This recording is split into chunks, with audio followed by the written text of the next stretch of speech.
Okay, I want to welcome the guest of our IAP talk today. It's Kati Marton. She's an Hungarian, she's a writer and activist, and she wrote a wonderful book. You'll see it behind her, wherever she is in New York. Is it your flat or is it just some office? I don't know. It's my flat. It's your flat. So we are going deep into your private sphere. This book, you can see it also here, The Chancellor, about the remarkable Odyssey of Angela Merkel by Kati Marton, which is now translated in many, many languages. Kati, you tell us in how many already? 18. Mongolia just came languages. through. That's wonderful, because it's really a fascinating book, I must say. I read it, of course, not only once, and it is as if you would speak with Angela Merkel herself, because it is so lively. It is not just describing her and her activities. It's as if you are in a dialogue with her. I think I must congratulate you for that wonderful book, and I can only advise everybody to go into it and to read it and to study it. And especially, of course, there are some chapters dealing mostly with the relationship between Angela Merkel and Vladimir Putin, something which is very, very important today. And it is very sad, the situation where we are. What are your personal feelings, Kati? May I start? Well, first of all, let me just thank you for the invitation and for the opportunity to reach friends in Central Europe, which is my homeland. As you mentioned, I'm originally from Budapest, was a refugee as a very small child. Thank you for your very generous words about my work. Right behind me. What you said about how you felt like you were in a conversation with the Chancellor, that's just music to my ears, because that's precisely what I was hoping for. I didn't want to write a dry account of the inner workings of German politics. What interested me was really to get beneath her iron facade, because she is the most private public figure in the world, I would say. And so she didn't want this book or any other book written about her that would attempt to really get at her character, at her personality, and that was the most interesting and the most challenging part of my 5-year project. So thank you very much for those kind words. I'm pretty much overwhelmed that it's been translated into 18 languages, including Chinese and Russian, and of course Hungarian, which is very important to me.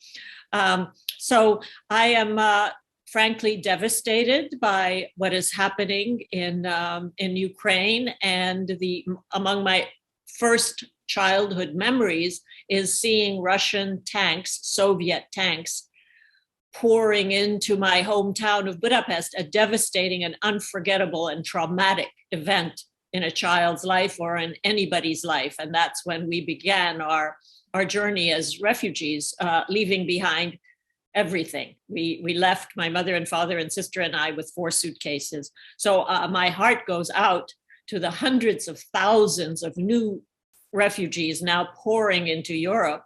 And I think it's just absolutely appalling that this is happening in our lifetime.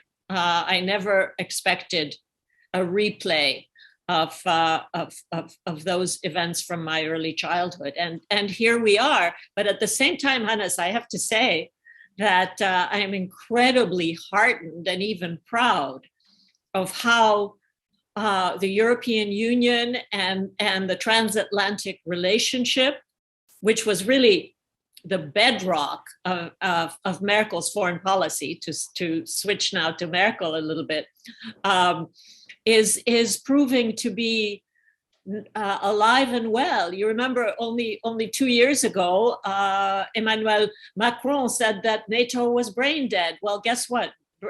NATO is anything but brain dead.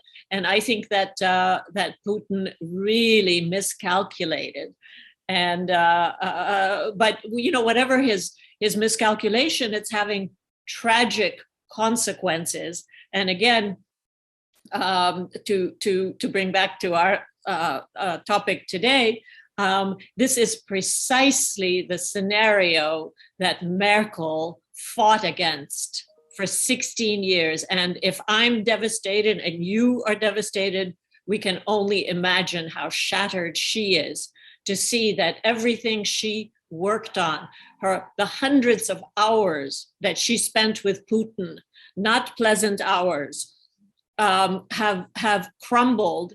And virtually overnight, he is attempting to roll back the post-war architecture of security. Why? And I explain this in great length in my book, because for him, the end of the Soviet Empire was like a narcissistic wound. This man is a narcissist, a dangerous one, but it's all about him.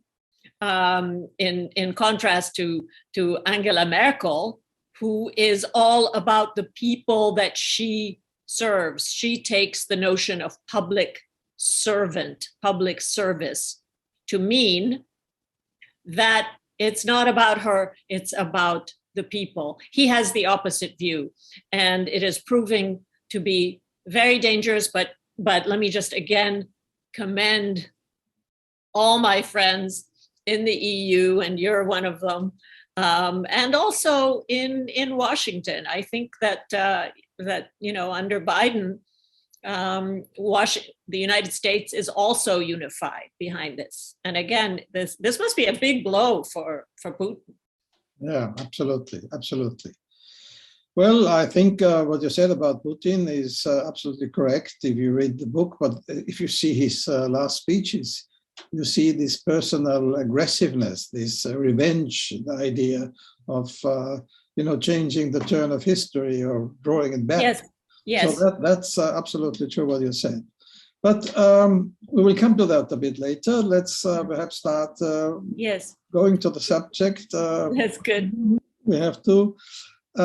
What was your motivation to study the life of Angela Merkel and write a book about her? There are other, personalities in this world. What was your personal motivation to do that? Well, yes, thank you. It's my 10th book, but the first one about a woman.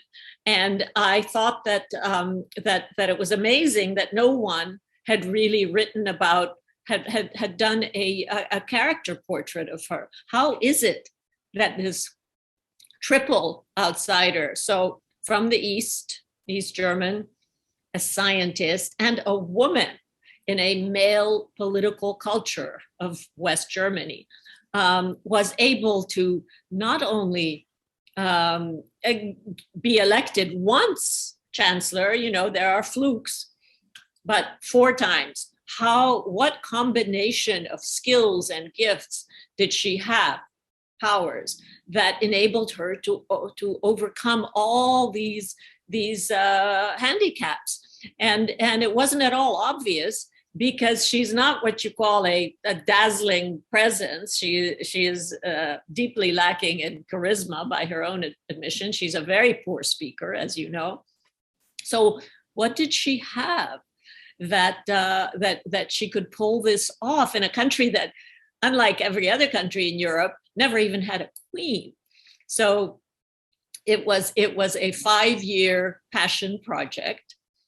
And I had some good luck. You need good luck when you're up against such a challenge. In that I was able to get fairly close to her inner circle, which is tiny. I mean, it's like 3 or 4 people, and I befriended some of them. My own history in Germany goes back pretty far. I was a television correspondent before the unification for an American TV network. And I was also married to the American ambassador, Richard Holbrooke.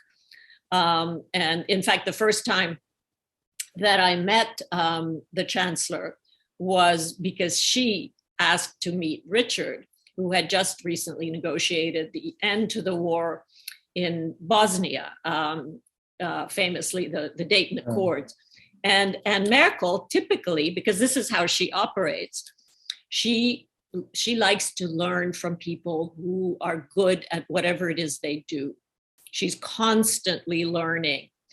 And so she asked to meet Richard. And so I had the good fortune of having an intimate dinner with Merkel when she was still merely a minister, but she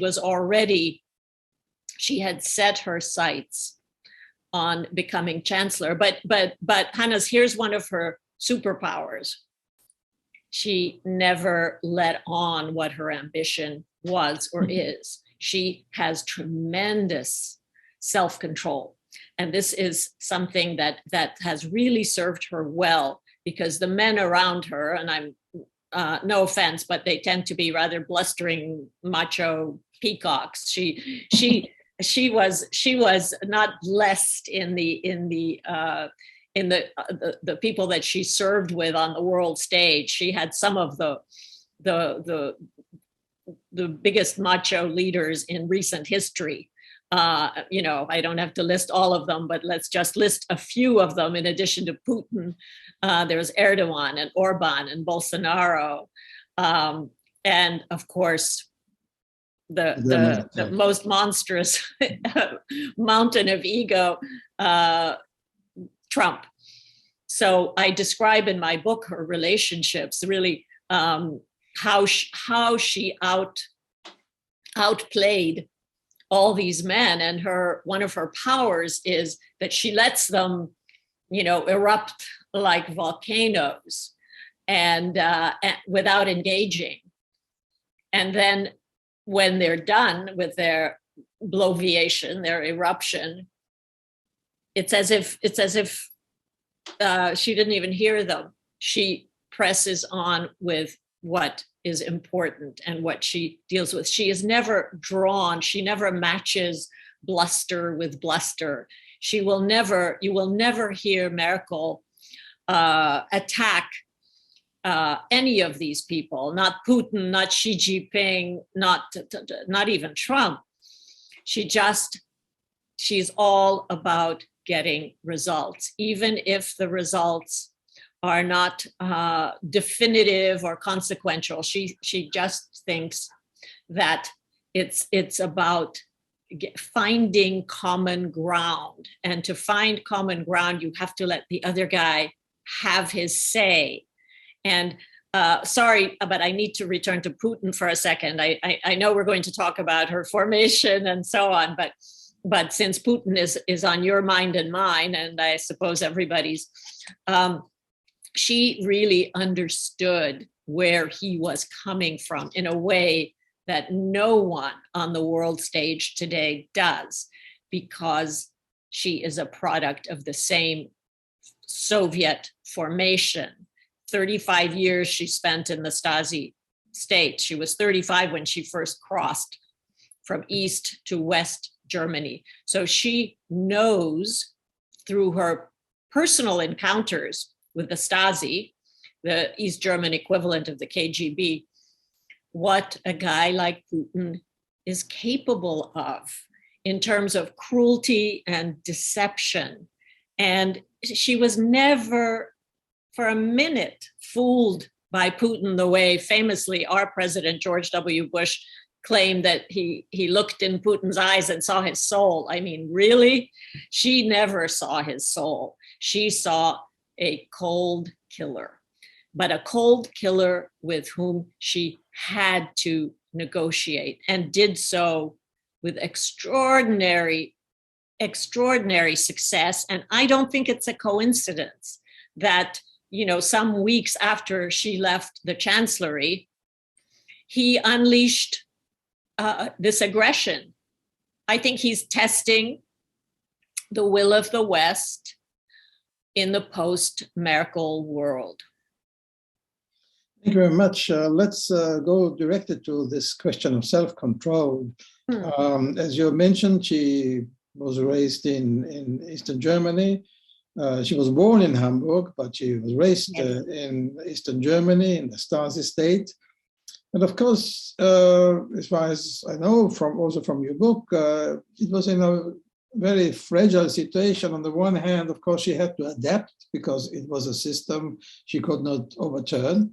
On the other hand, she was ready to oppose it, to be criticized, to have some sort of a revolt position. And maybe this is the question to you: what was this contributing to the self-control? Because you have to have results. But if you are fighting for it, you will go into prison. On the other hand, she didn't want totally to take the ideology or the system. So maybe you can explain your position. Absolutely. She was not one of those who would march and protest and be dragged off by the Stasi. She chose science as a safe shelter in a totalitarian system where it's even for such a system, it's tougher to manipulate science than to manipulate every other field. So she was brilliant. Let's start with the fact that she has photographic memory. So she could have chosen pretty much any field. She won every academic contest. She was first sent to Moscow as a teenager for winning the Olympic championship for Russian speakers. So when I said that she and Putin speak each other's languages, I meant literally because she speaks Russian and he speaks German, and we'll get back to that in a second, how that has played out. But she took off her lab coat, literally, the minute that the wall fell in November 1989, and went looking for a political party that she could support, because she is, in fact, for all her extremely controlled facade, because of course, in a state like East Germany, to call attention to yourself is to run into danger. So she was always in the photographs in my book, always of the young Merkel, always show her in the back of the classroom. She never wanted to be in the front. She still doesn't. When she was negotiating, for example, with Putin during the first Ukrainian aggression in 2014, she was negotiating on behalf of the West, because actually Obama handed that job to her, because Obama, he couldn't deal with Putin. He said, that man just lies to me morning, noon, and night. And Merkel said, well, he lies to me too. But she didn't have the luxury of not engaging with Putin, because all you have to do is look at the map to see that and Russia's not going away. I quote Bismarck in my book as saying that the key to German foreign policy is to make a good treaty with Russia. It was so in Bismarck's day, it is so now. So it's not like she had the option of ignoring him the way Obama kind of did, let Merkel handle that. But what I started to say was that when she was negotiating on behalf of the West with Putin in let's call it Ukraine 1, she always took another EU leader with her. In this case, it was François Hollande, who didn't play much of a role. But what she didn't want is for Germany to be seen as the all-powerful European state. That is, she is so anti-German hegemony. She is so deeply infused with a sense of German history, and the fact that the fact that she's so opposed building up Germany's defense capacity. She doesn't want a militarized Germany. Now it seems that Germany no longer has that option because Putin has foreclosed that as an option. But she didn't want that because she's so keenly aware of Germany's role in starting 2 world wars and the Holocaust. And therefore she wanted a Germany, as I say in my book, much as she is herself, moderate, strong, a state like any other. And of course, Putin again is changing that option. And I just keep thinking about how upset she must be. And I just pray that her successor, Olaf Scholz, is on the phone to her a lot. And I assume that to be the case. Let's hope. So did I answer your question? Absolutely, because I think what you said was about the military. Many people who criticize the soft position of Germany in the past forget that German leaders, responsible leaders, always had in their mind, absolutely, the situation that twice this country, together with others, including Austria, started terrible wars. And yes, forget that. Yes, but can I just say that the part of Germany that doesn't have that deep consciousness and hasn't been through the reworking of its darkest chapter is East Germany, which was sold a mythology of we're the good Germans, all the Nazis were in the West. Well, not quite. But so when you look at the source for today's Alternative für Deutschland, which by the way is not a growing far right movement at all, it has dipped in support, but it is for the first time in the Bundestag. But those are the people who do not have the same sense of moral obligation. They have not gone through that reworking of the past, and that has proved to be. I mean, if we talk about Merkel's blind spots, which I do deal with in my book, this is not an altogether flattering account because she has her blind spots. She's human like the rest of us. One of them is that because she's so hyper rational herself, she underestimates the irrational in her fellow humans. She's a scientist, let's not forget. And therefore she didn't deal sufficiently with her fellow East Germans' need for not just economic support, which they continue to get, but acknowledgement and moral support. She was a little bit impatient with them until the very end of her tenure, when she started paying attention to them and acknowledging her own East German roots. And it was very interesting on her military send-off as she was leaving the chancellery. She chose 2 East German pop hits from her youth as her for the military band to play. One of them was called "You Forgot to Bring the Color Film." I mean, it was not what you would expect from. One shouldn't forget that many West Germans, said she's too Eastern. She criticized her for being too Eastern and not really a real German. And she mentioned herself in one of the speeches that she was accused of being not enough Western German. And that of course gave her some mood not to do it, not to present herself too much as somebody in solidarity with the Eastern. Yes, exactly. She kept saying when women would criticize her, for example, that she's not a strong enough voice for women, as that she's not an outspoken feminist. Well, her line on that was very similar to her line on how she's insufficiently of the East. I am a chancellor of all Germans. She didn't want to be singled out as East German or as the woman's chancellor. And I think that's just shrewd politics. She had so many glass ceilings to shatter to get to the chancellery.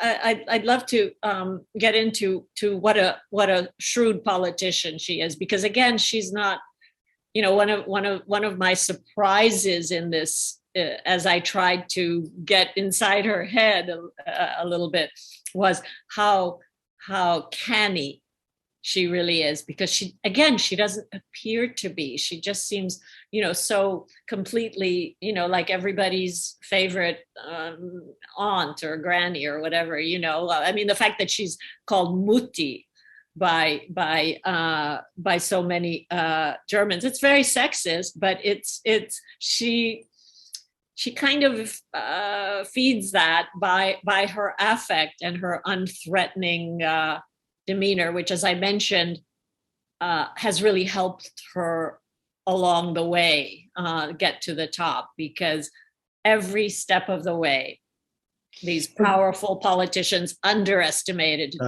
her toughness, her ruthlessness when necessary. Yes, I want to come to that point before we go to the main subject again, to Putin. Because first you had to go to the top of German politics. Absolutely. Wasn't it surprising, or what were the way she went up that ladder? Because it was not obvious from the beginning. Mm-hmm. You said charisma is not really strong. She's not a great speaker. How did she get on top against somebody like Kohl or Schäuble? Yes. So how did she use the different mistakes of these people to get there? Yes, Hannes, there's so many lessons in this book.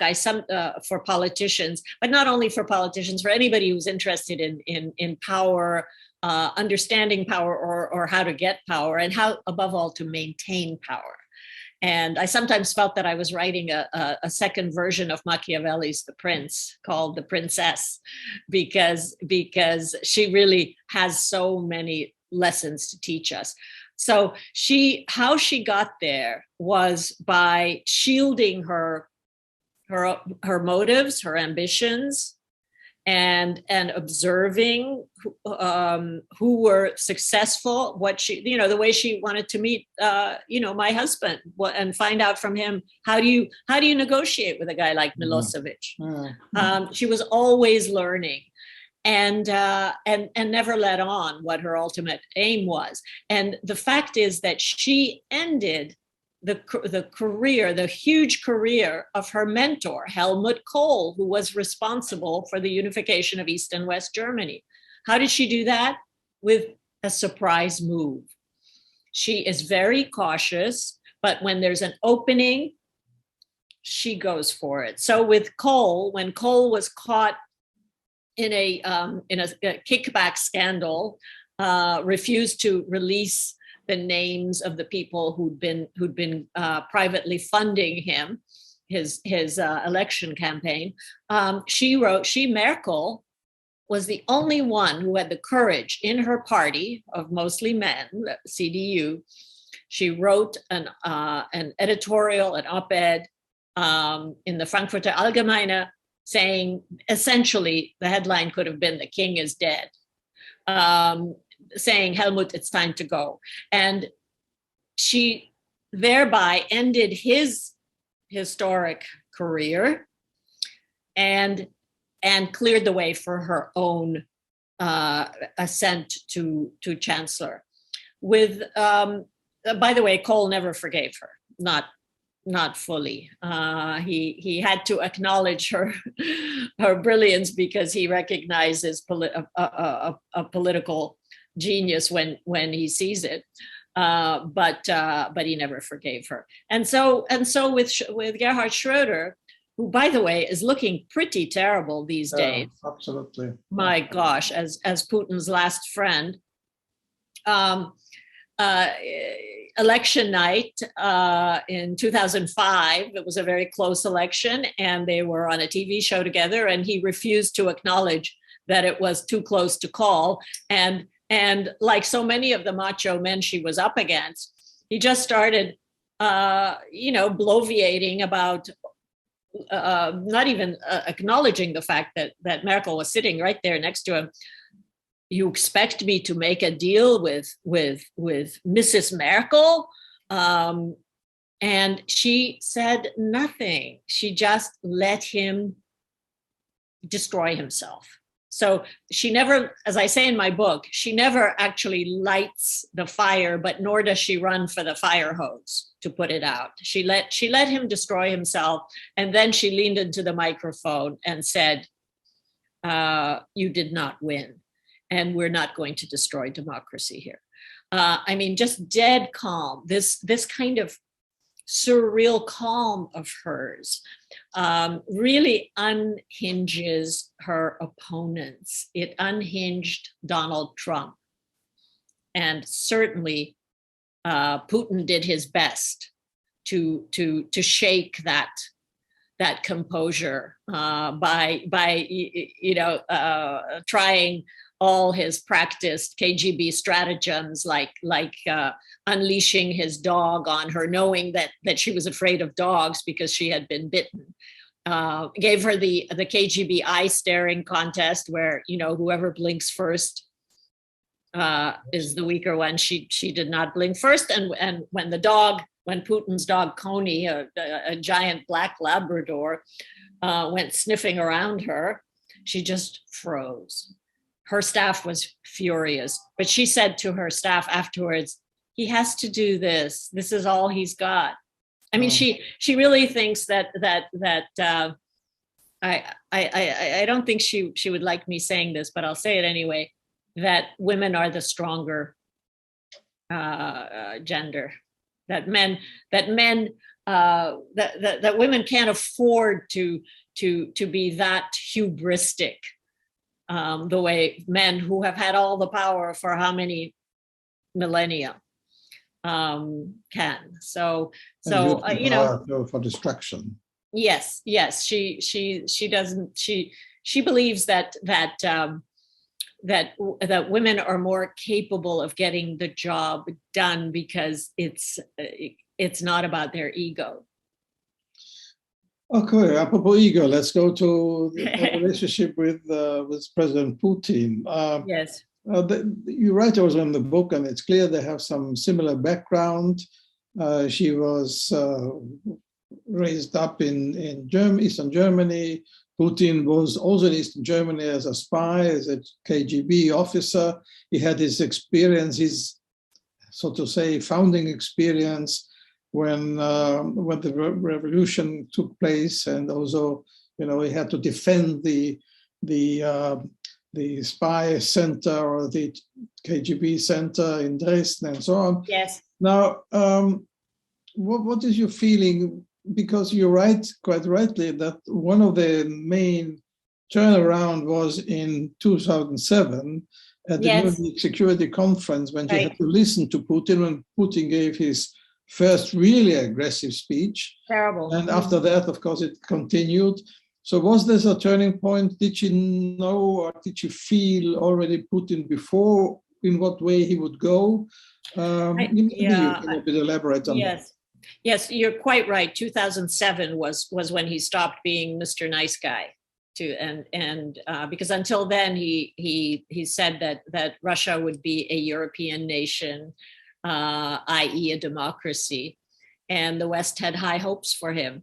By 2007, he realized that he could never compete with the West in terms of providing his people with the kind of opportunities and the kind of prosperity that the only way that the Western democracies provided their people. I mean, let's face it, the reason that he's destroying Ukraine is that Ukraine represents another model, and it's a model that is so close geographically to his country that he can't tolerate that so close. But from 2007 on, he kind of threw down the gauntlet and said, no more. We will not play by your rules. We're going to play by my rules. And the thing about Merkel is that she never gave up on him, but she had much more modest expectations. But she saw that she alone among the Western leaders, including leaders of the United States, she alone could get through to him because you notice he's not sitting down with any of them now. I mean, having Macron at the other end of a table the size of a football field is not the kind of close-in negotiation that she did for hours and hours during the Ukraine one, 2014, 2015, where she spent so long, this was mostly in Minsk, with Putin locked up, that she said the only way she knew the time of day was whether they were serving bread and jam or a roast. So who's doing that kind of negotiation with Putin now? Simply because he's not interested in, maybe now that he's not getting such an easy ride in conquering Ukraine, maybe now he would sit down, but I don't know who has the capacity that Merkel has, who has the understanding that she has of his potential for cruelty and deceit, which as I mentioned earlier, she knew from firsthand experience with the Stasi.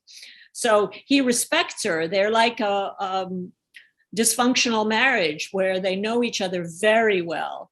And they generally start off speaking Russian, and then because his German by now is better than her Russian, they switch to German. And she, because of this photographic memory of hers, she goes into a negotiation with him armed with such detailed information, about what his forces did the night before. She said she knew every tree in the Donbass, which I think is probably no exaggeration. So he couldn't, I don't know the polite word for bullshit, but does that work? Absolutely. Okay, he couldn't bullshit her because she had this kind of granular information. She was armed with so much data that she was able to memorize, but also she always went into these conferences with maps and with aerial photographs, and she didn't use bluster the way Trump or many of the others tried to bluster with him, and that he just blows off. So she continued to engage with him, but I don't think that she would have predicted this. And honestly, Hannes, I think that part of what we're seeing now it play out in the devastation of Ukraine is a result of a paranoid man's isolation for the past 2 years, which has really aggravated who he already was, which is a deeply suspicious and wounded by the loss of his empire figure. Now that much more so because his inner circle has so shrunk. And, I covered, as a journalist, I covered the Cold War and, attended party congresses in Moscow, the last one with Gorbachev. And this is a riskier situation than any that I recall, because in those days there was a Politburo. Maybe they were geriatrics, but there was there was a body that represented a counter to the party chairman. Well, the only counter to Putin now are the oligarchs. There is no Politburo. So I guess it's peculiar to say that we have to pray that the oligarchs soon feel the pinch, and that they weigh in, because otherwise we're in big trouble. I mean, we as much as we're united, my heart is with all those thousands of lives that have already been wrecked, and a country that was a thriving European country also wrecked. I mean, we saw what his capacity for destruction is in Chechnya and in Syria. So, we can have no further illusions. Yeah. Did I answer your question about? Yeah. Let's go 1 year further to 2008. There was this famous NATO summit in Bucharest, where the Americans wanted to offer very specifically NATO membership to Ukraine and Georgia. It was Germany and France, and especially Merkel, who said slowly, slowly, slowly. Then there was this kind of ambivalent principle agreement on they may become members. Anyway, maybe some would see it as one of the mistakes that such a decision has been taken as another provocation to Putin. Yes. What was the reason behind Merkel's position? Was it that she feared that would be too much on provocation for Putin? Well, she stopped her friend, and she had a close relationship with George W. Bush the younger, from pushing NATO membership to Ukraine, because she is so sensitive to Putin's insecurity and his need to feel like he's the big man in the region. She's very sensitive to that. And here's another thing. She's also, again, mindful of the great human damage that Germany did in Russia. The Russian people, I think, lost more per capita during World War II, largely to German forces than any other. So she brings that with her to the table, and also she loves Russian culture, and that's another. She uses soft power as a way to establish rapport with heads of state. And here she used her with Putin.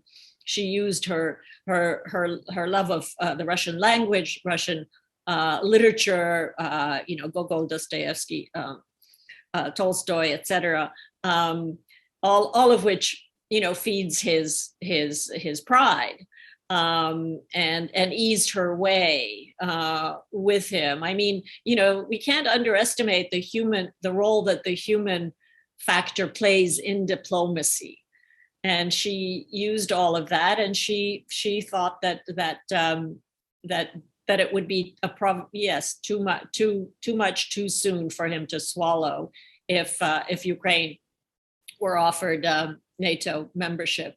And again, now Putin is more or less forcing that to happen. So again, a gross miscalculation on his part. But I see so many miscalculations there. But the cost, the human cost of those miscalculations is terribly high, and that's very upsetting to all of us. One of the projects which was criticized and is now very much criticized for the moment it's stopped is Nord Stream 2. Yes. Many people were surprised that even Angela Merkel, although no enthusiast, was supporting it and rejected any kind of request to cancel it. What was the reason, do you think? Was it just, again, to say to Mr. Putin, look, we have some links and we agree on some specific project? Was it the industrial interest of Germany, energy, security? You have been a bit critical yourself in the book. So what I am relations? Yes, I am critical of this. And she is, let me just say, she is not a perfect person, a perfect anything. None of us are. She has her blind spots, and she is calculating, and she weighs various options when she makes her decisions. And in this instance, it was the German business interests and the German economy that supplanted other factors for her. And I don't think that she imagined the scenario that we're seeing now. But in my opinion, it was morally the wrong one, because it would have penalized Ukraine. The Nord Stream would go around Ukraine to get fuel to Germany. It was really a German interest, and she claims to have as her vision a solidly united EU. And this was not serving the EU particularly, or the West. So, she's a calculating politician. I don't know why we expect her not to be, just because. Why? Because she's a woman? I don't know. And how do you don't get reelected Chancellor of Germany 4 times if you're not incredibly canny and don't have your eye on a whole range of interests and pressure groups. And she was pretty good at balancing them. And I think Olaf Scholz is now discovering that it's not so easy. She made it look pretty easy. But this was one. Obama. I interviewed Obama's advisors for this. And they told me that Merkel had a different answer every time they asked, every time Obama asked, why are you going ahead with Nord Stream? Well, it's the car industry, it's the business, it's the, each time, so inconsistent. So obviously she was on fairly thin ground in going ahead with this, but it's a moot point now because Olaf Scholz has pulled the plug. Again, as a result of Putin. Yeah, but it will be not easy to get enough gas for Germany, for other countries. No, it's an easy job, but I congratulate, or I would wish, also in the interest of Austria, that we can manage it without affecting too many people and the industry in our country. Yes, can I turn the tables on you for just a second and ask you, just dealing with Austria, how will this go down in Austria? These new tough circumstances. Are Austrians ready to make sacrifices for the sake of Ukraine? Well, I don't know the opinion polls, but it always depends on what is a sacrifice. Is a sacrifice higher gas price, or is a sacrifice that you can't heat your home? Because the issue is not so easy, and we have, of course, many other countries who have oil and gas from also not very democratic sources, and they speak easy. Therefore, I was a bit, let's say, annoyed by this easygoing criticism on Germany. Why do you depend on Russian gas? Yes. The second thing is, of course, and this is a very, very prominent one, but I think for the moment, there's no other way. Decoupling from Russia, I can understand that many people were hesitant, not on the people who have a direct economic interest. That's a different thing. Hesitant if you decouple totally from Russia, that Russia is then totally going in another direction. But as Putin chose the way to go in that direction already, decoupling was necessary. Absolutely. So I think it's a bit easy to speak about the past. So easy. And say, look, they had so many mistakes, and Merkel was too friendly to Putin. No, she wasn't. Putin, yeah, she was. First of all, that's very good in your book. She wasn't. And now, as Putin is going that way, there is no other way to tell Putin this is not a way we can accept. Yes. And let's hope the Commission and the countries are looking for enough energy resources. And of course, you always have also people in our countries who say, well, the Americans just want to sell their gas and it's their interest. And so it's not about morality, it's about economic also from the US side. So you still have this kind of, let's say, arguments, whatever is right or not. Yes. But anyway, Putin, as you said, doesn't leave us any choice than going the way we go now. It's really a testing time for the West, even more than, I lived through the Balkan Wars in the 90s because my husband was the negotiator for the West. And I remember at the outset that the EU, I think it was the foreign minister of Luxembourg who was in the chair of the EU Council anyway, who said the hour of Europe struck. And well, unfortunately, Europe didn't rise to the occasion. And in that instance, it took the Americans to stop that war. Now, I think Europe is really, really rising to the challenge. And with America beside it, but America isn't necessarily, there's no Richard Holbrooke from Washington leading the negotiations. It's really a solidly united Western front, which I don't think I've experienced in my lifetime. And it really, we can credit Vladimir Putin with unifying the West and giving the formerly brain dead NATO a renewed sense of purpose. And so in a way, you know, NATO and the EU were the bedrock of Merkel's policy. So in a way, she's, you know, she can take some comfort in that fact. It wasn't obvious that, you know, Sweden would join, that Switzerland would abandon its neutrality, that, I mean, a lot of, and that Germany would pull the plug on Nord Stream. Not only that, but actually send arms to Ukraine, which, you know, Merkel never did in all her efforts to stop. Arrive, yeah. So you know, these are you know, remarkable events, and you know, it's tragic that it took such a human loss to achieve that. But to return to Merkel, our chosen topic today, you know, she really did transform her country in her very low-key way. Not only as Germany already was the economic powerhouse, but she made it because of her decision in 2015 to allow 1 million Middle Eastern refugees to restart, gave them a second chance in Germany.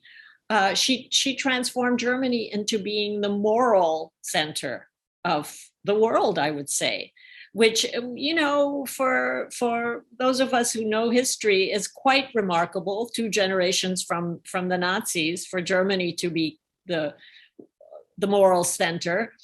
And by the way, those 1 million Middle Eastern refugees from the wars that Germany didn't start, we, the United States, played a much bigger role in those wars, Iraq, Afghanistan, and then, of course, Syria, most notably.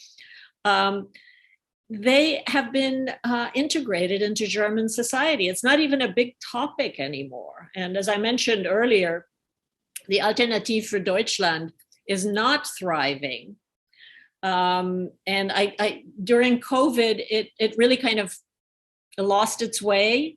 And now I think it's falling in line, as it must, with the united position toward Putin. So I think her legacy, obviously her prime legacy, is that she put any question anybody might have had about a woman's capacity to lead, she put that to permanent rest. And to lead not in spite of the fact that she's a woman, but in part, I maintain, because of that, because she was able to park her ego to get the job done. It was never about her.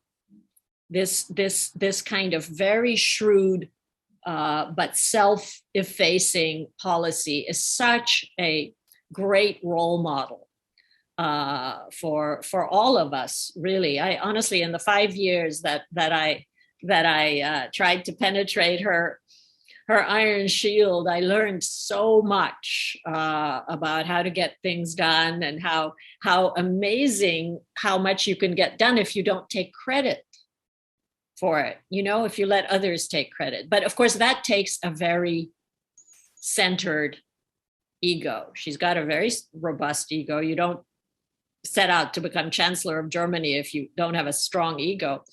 But she doesn't need the affirmation, the daily affirmation of most politicians, like Trump and Putin, and most of the others need Clinton, need the daily adulation.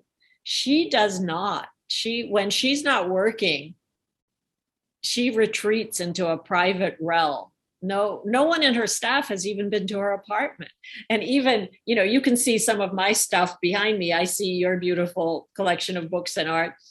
When she did as many Zoom calls as you and I have been doing, maybe more even in the last 2 years, but there was never anything to reveal what she's reading or her taste in art. So she was able to always keep a part of herself separate. And I think, honestly, that that's part of her secret to her, to the fact that she wasn't crushed by the burden of this office. Once you open your private life, then you are a victim of many attacks and media interest and whatever. Yes. And 16 years without a breath of scandal. I mean, how astonishing is that? And not a single tell-all book. When Obama went to say goodbye to her in 2016, as he was leaving the White House, and he looked around, her staff had gathered, her tiny trusted staff, and he said, "Wow, you guys still all here?" Because it was the same staff that greeted him 8 years before. It was unheard of, certainly in the White House, which is like a revolving door. So, these are remarkable gifts that she leaves as an example. If we, how to treat refugees, how to bring women into the power center without even being acknowledged by women that she's doing that, because she doesn't give big speeches. She just makes it happen. So I say to any future politicians who are tuning into us, read the Chancellor and learn from it. Absolutely. So let's perhaps slowly come to rounding it up. You mentioned many elements. You mentioned, of course, the relationship to the US, different presidents, Bush, Obama, Trump.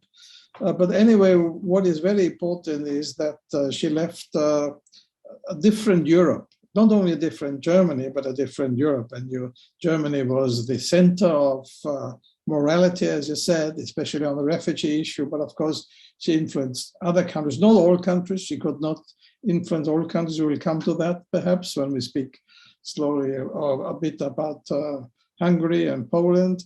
Nevertheless, that she was the personality in Europe, but she never wanted to be the leader of Europe. And when people thought maybe she would be future Commission president and Council president, she never reacted in a way to say, well, I would have an interest. No, nevertheless, also from her position as a German Chancellor, she influenced that kind of Europe. Now, according to your opinion, what would you see the positive influence, perhaps not negative, but where she could have done perhaps more or not more on Europe? If we think about, let's say, on the refugee issue, some countries were neglecting it. When we see in Hungary that a different way on democracy was gone, so-called illiberal democracy, which is probably not possible to have these two terms together. Maybe you can discuss this issue a bit. Well, I think, look, she's not a magician. She couldn't wave a magic wand and suddenly turn Europe with all its history and all its fractured relationships to its neighbors and claims on each other, and all of which Putin is fueling now. She couldn't make that vanish. And I have to say that I think she might have done more vis-a-vis Orban. I think her after Brexit, which was a real trauma for her, the loss of one of the two founders, really, of the transatlantic relationship, Great Britain, that was a shock. And she saw that as an unnecessary and really ill thought out policy, the referendum on that Cameron encouraged. She was appalled by that and didn't want any other member of the EU to leave. She fought like hell to keep Greece in the EU against her finance minister. By the way, her behavior during the euro crisis in 2008, I also have some issues with, but you can read that in my book. But with Hungary, I think she gave him too much of a pass. Orban got away with too much because she didn't want him opting out and joining Putin. And meanwhile, he has been betraying the fundamental EU values, eliminating a free press, eliminating an independent judiciary. I mean, this is no longer a democracy, and yet he continues to be among the biggest beneficiaries of the EU's financial largesse. And she was weak in calling him out on those things. And now, of course, Putin has made Orban a better EU member because he can't not support the EU when his next door neighbor, Ukraine, is being invaded the way Hungary was invaded when he was a little kid. The first time I saw Viktor Orban, I was incredibly impressed. It was when he gave this beautiful speech about democracy at the burial of the fallen heroes of the Hungarian Revolution. And I thought, wow, this is really a new day for Hungary. And we were sort of friendly for many years. I even hosted him in my home for a dinner in the early days. And then he lost at an election and vowed that he would never again lose and would do whatever it took to win. And that's when he started cracking down on critics, on any dissenting voices in the media, and turning more and more to Putin and to other undemocratic forces, including Beijing. So this is not, in my opinion, among Merkel's achievements. She should have dealt with him. I'm currently as I'm wrapping up my promotion of the Chancellor, the global Chancellor, because 18 countries is a lot of Zoom calls. I am also trying to rally my fellow Hungarians in the Hungarian diaspora to pay attention to the upcoming elections.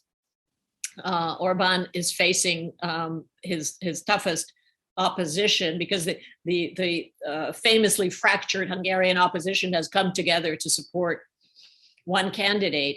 I'm less an advocate for that candidate, whom I don't personally know, but an advocate for a decent democratic man with good values, which Peter Markizai appears to be. And I think Orban has proven unfit as a leader. So I want Hungarians my fellow Hungarians to pay attention and to vote. There are a lot of Hungarians in the diaspora who are able to vote.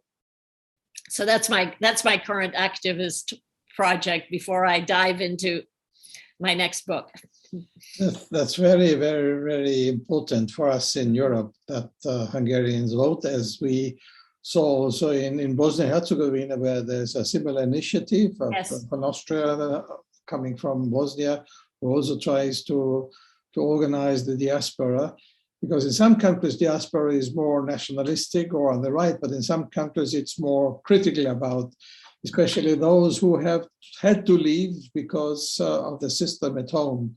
and the undemocratic situation. Yes. Kati, thank you very much. It was really, really fascinating to talk to you. Maybe a last question. You know, sometimes historians discuss the issue. What is more important, the personality or the structural elements? Marxists had a very specific, very, very radical point of view on that. What is your feeling, or how is the relationship between personalities, good personalities like Merkel, or rather doubtful, like, well, of course, negative like Putin, or doubtful like Obama? How are these people? Because some people change. Merkel was perhaps less somebody who changed. Putin maybe changed, Orban certainly changed. But what is influence? Is it the personality development? I think I would say two things on that. I think the personality is crucial. The personality can really bend events with persuasion and charm and stamina, and just not giving up and having the right values. But I also think that we citizens of democracies have a huge role to play, which I don't think we've been playing as robustly as we should. You know, those of us lucky enough to live in democracies, we think it's enough to vote every few years. Well, it's not.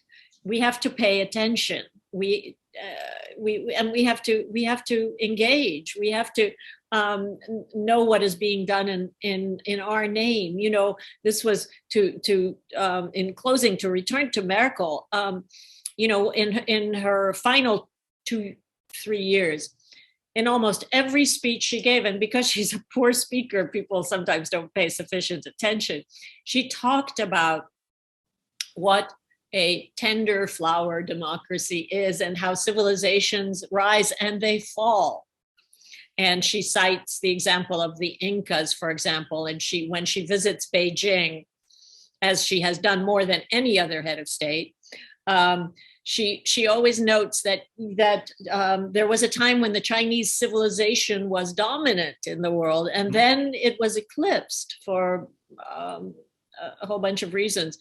And therefore we have to understand that China wants a seat at the table of the powerful, but that at the same time, we Europeans and Americans, we cannot take for granted that democracy is here to stay. Trump was defeated, but Trumpism is not gone.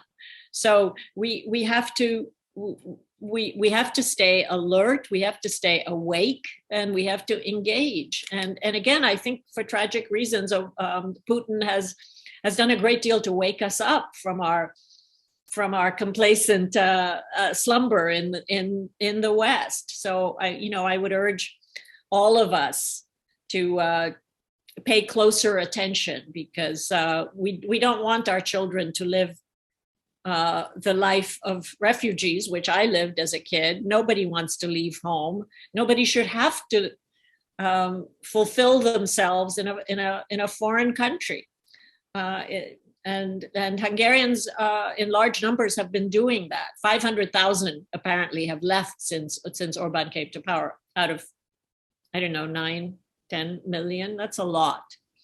And those are the very people who should stay, you know. So that's my little speech on democracy, but it's been such a pleasure to talk to you, and thank you for being such not only a reader, but such a careful reader. Okay. It's really a total pleasure to have engaged with you. Thank you. I urge all the people who have not read yet the book to read it, and to read it carefully. And I thank you, Kati, very much for whatever you did. You have been a great couple. Your husband, of course, well remembered. Thank you. In Austria, especially, very close to the region where he was active, very active at the end, of course, in Afghanistan, but here in our neighborhood. Thank you. He did a really great job, and you do a great job. And we hope that we can talk some years later about I the hope new so. book. I don't ask you about the book, but we will look forward to it already. Thank you now. so much, Hannes. Thank you very much, Kati, to have be our guest. Thank you very much. All the best. My pleasure. Totally my pleasure. Thank you. Bye-bye. Bye-bye. Bye-bye. Thank you very much. Thank you.